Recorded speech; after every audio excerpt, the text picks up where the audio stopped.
You know, the NFL may slowly be losing their love for workhorse running backs, but down in these parts, carrying the rock rules all. At least this past weekend it did. Of course, rock isn't just a term for the football and the Tartars run first, run later offense. It's also the man calling the shots in Crimson for over 2 decades now. Get to know a man whose job is about more than just X's and O's. Plus, a couple studs producing career nights in the South Bay. Good timing too, with playoffs right around the corner. And speaking of playoffs, North and South, as if they needed any more reasons to dislike each other, the rivalry heats up when a postseason berth is on the line. More than just bragging rights here, the loser going home to hear that there's always next season talk early. A full slate of football for you this week, so sit back and enjoy another week on the Sports Desk.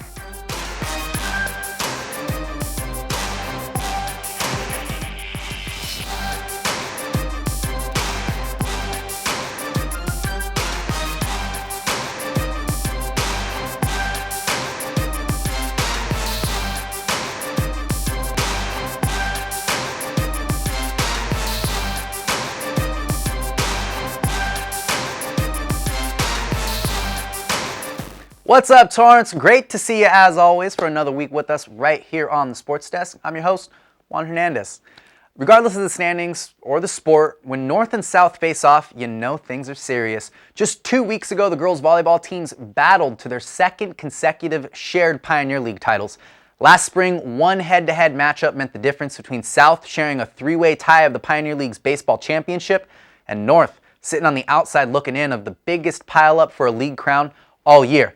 My point is, the Spartans and the Saxons don't have many reasons to like each other, so why not keep things true to form on the football field this fall? With El Segundo running away with the Pioneer League football title, it's been a 3-way race between South, North, and Torrance for second place with just 2 weeks left. What's the big deal? Well, finish it at the bottom of that short list in third place, and your postseason wishes will have to wait another year thanks to your biggest rival. The South versus the North. It's a game many people around the South Bay refer to as the Civil War game. Ironically enough, tonight was a hard-fought battle that came down to the wire. Yeah, the kids persevered. It was great to see. You know, there's always mistakes you're going to make in these games, and it's a good crosstown rivalry. You know, they come out like this a lot of the times where it's a 1 or 2 point difference, and our kids just battled hard and persevered, and it was great to see them come out on top. This was actually a huge game. You know, it's just North-South. You know, this is kind of the rivalry. Is already a rivalry. The Spartans seem like they might run away with this big matchup on senior night after scoring 2 early touchdowns. However, there was a different North High team that showed up in the second half. You know, it was just about staying with the game plan and keep going, and they knew it, and they knew that they were right there. So, you know, our energy was high, and our expectations were as well, and they came out and finished. Listening to our coaches, finding one another, you know, fighting as a team.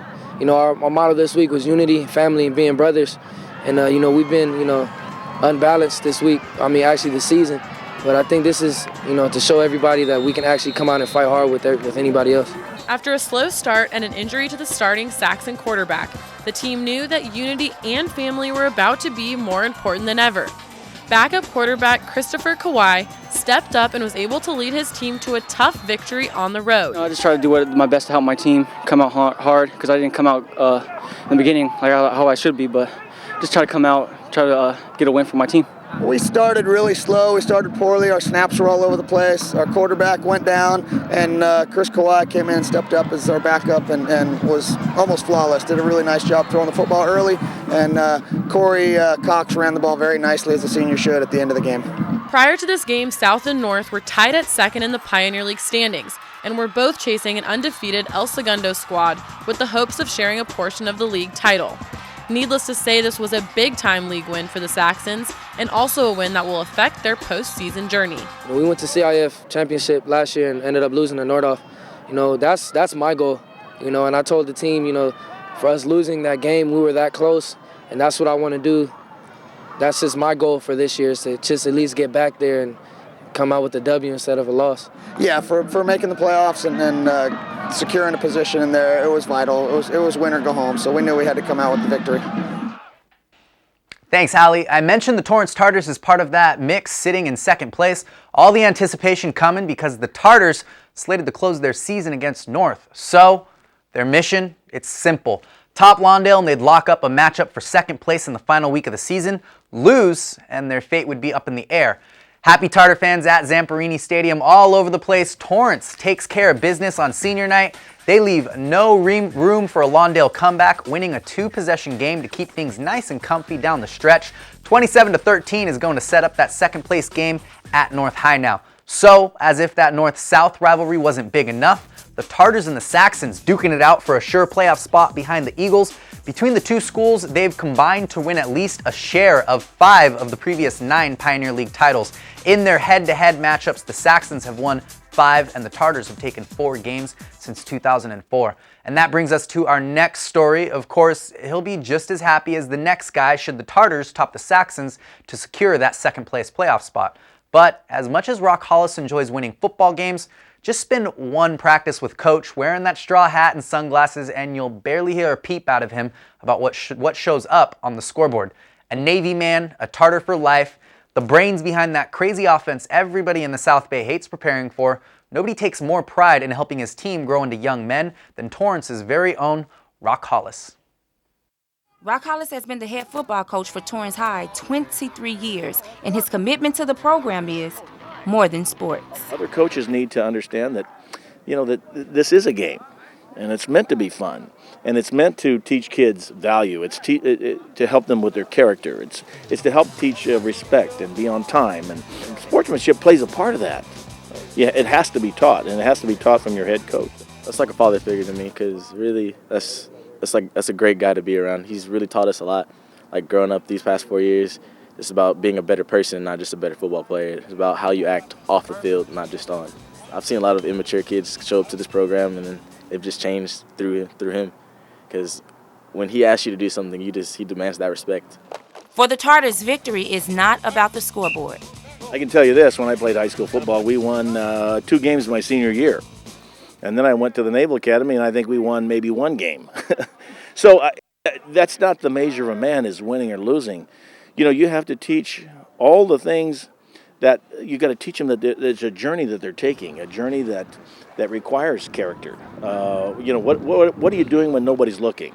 If we win along the way while we're teaching all these things, I'm excited. If we lose, I'm sure I'm disappointed in the fact that we lost, but in losing years, I've had some of the most wonderful young men that you could ever possibly imagine that maybe didn't have that athletic ability, but they had such great character.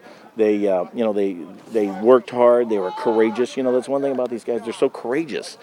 The one thing that school values about Coach Hollis is the time he puts in outside of football. He's here fundraising, doing everything he can. He's a Torrance High graduate, okay? So he's really a lifelong Tartar when you look at it. And that's, something to be really proud of. And it's something that the school, the kids understand, that he bleeds for the Tartars. Thank you, Tamara. Time for break number 1, everybody. Now that the Pioneer League madness has been shared with you, we move on to more squads hungry for a playoff seed. Bishop Montgomery getting down to crunch time, and one night is going to have a night for the history books. Where do you think you're going? Is your body holding you back? I want to go running. Not with that knee, you're not. I'm fine. Negative. Your bones and joints can say no at any age. With that shoulder, you're going to pick up that track. Really? Keeping you from working, playing, or just plain moving. Let's not pick her up. What do you say? Yet a lot of people who live with pain fight back. Use your head. Save your back. My bride, my rules. And regain their lives. You gotta be kidding me. Whoa. I'm going running. I'm going running. Got to see this. Come on, pick it up. Fight for your mobility. Find your own inspiration at anationinmotion.org. A message from the American Academy of Orthopedic Surgeons. Come on. I'll take it from here.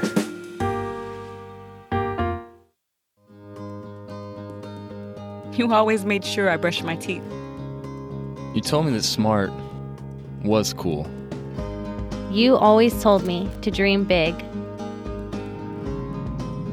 To all of those parents who took the time to make raising their children their most important job, we'd like to say, thank you. Thank you. From the bottom of my heart, thanks, Mom and Dad.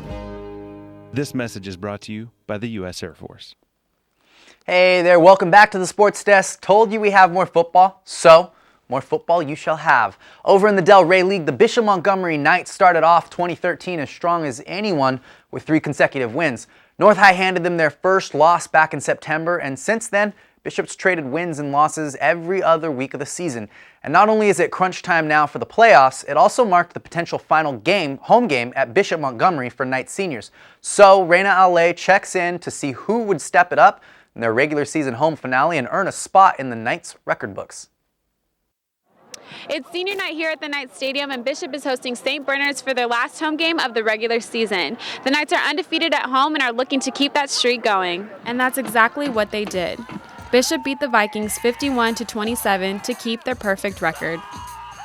Robbie Hu rushed for 244 yards and scored a career-high 5 touchdowns. He also tied a school record for the most rushing touchdowns in school history. I definitely want to come out and play hard because it's senior night. The coach kept telling us that it could be the last time we're playing on this field, and that motivated all of us to play hard tonight. Robbie's a great player. He's been really good for us all season. The line's been really improving, helping him out a ton. He had big holes tonight, and Robbie did a fantastic job. If he gets a seam, he has the ability to bust it for a touchdown. So he had a couple big plays tonight, and like I said, I think it's a career high for him, 5 touchdowns. So we're real happy for him. Some of the seniors shared their special moments on this field. My favorite memory playing here at Bishop would be scoring my first touchdown. And the touchdown right here, matter of fact, from Luis Soto. I'd probably have to say tonight was my favorite night. Senior night, there's the whole buzz of last game on at Bishop, and it's just a special moment. Probably senior year, the homecoming game. I just like playing in front of people. So when there's a lot of people, I just like that atmosphere, and especially being on court too. So it was just special for me. Even Coach Hotchkiss had his own special memory. My memories go back to camp, when we started, and, they don't know what positions they're playing yet, some of them, and they don't know the right side from the left side. That's what I kind of go back to when we started here, and two-a-days and those things. So I remember those times really well, and it's paid off for us tonight. The Knights will play Verbum Day to start their playoff run. A victory against them will secure a second-place finish in the Del Rey League and an automatic bid for CIF playoffs. Verb's a good team. We're a good team, so it should be fun to see what happens. And then, as far as playoffs goes, we're just gonna take it one game at a time right now. Thank you for that, Ran. A huge win for Who and the Knights, and that W just means Bishop gets another week with the pressure on them. Verbum Day, the only thing standing between Bishop and second place in the Del Rey League. Second place always important in CIF playoffs because it locks up a decent seed with that automatic postseason berth. But as you heard from ball coach himself, as far as the Knights are concerned, their playoffs have already started. Another squad in Torrance playing for playoff positioning. The West Warriors needed a bounce-back win after falling to PV a couple weeks ago, and bounce back is exactly what the Warriors did. Against Peninsula, another local tailback, the man of the hour in this one, Brett OG, playing like an OG. He averages 11.8 yards per carry en route to 225 yards and 4 TDs on the ground. Huge day from the Warriors leading back, but he wasn't the only one the offensive line created huge holes for because as a team, the West rushing attack pumped out just over 400 yards. Quarterback Zach Heeger getting in on the party with 113 yards and 11 carries. That win sets up the Warriors at 2-2 against the Bay League with just one more to go on senior night at home against Lusinger. A win matches their league record of 3-2 in 2012, but pushes them to an 8-2 overall record going into the playoffs. Remember what this squad was able to do last season when they got hot come November. So nobody in town should be surprised to see things coming together again now. Miracosta and Redondo facing off in their final game of the season. That matchup important for West. The Warriors currently a game behind the Mustangs in the league standings, including their head-to-head loss, but a game ahead of Redondo after they topped the Seahawks in mid-October. Thanks for the JUCO guys. Also wrapping up pretty soon here. Elko enjoys a huge game from receiver Michael Thompson, but fell to Citrus on the road. Warriors QB Aaron Shockey struggled through most of the first half, completing just 2 passes, one of which a 61-yard connection to Thompson. So Thompson figured, why stop there? He got his digits on the ball 5 times on the evening for 163 receiving yards and a second TD for good measure. But Like I said, not enough for Elko to overcome Citrus's 42 points, so they will wrap up the regular season on the road against Mount Sac. A win secures a winning record for 2013. That's a massive jump for a Warriors squad that finished just 3-7 in 2012. Hello and welcome back to the Sports Desk. Time to cover a little of what the South Bay does best: volleyball. And speaking of the area's best, the El Camino ladies always seem to have themselves somewhere in that convo. Now with volleyball's postseason nearing, they find themselves scrambling not for a playoff spot, but to keep themselves at the top of the leaderboard alongside some stiff competition.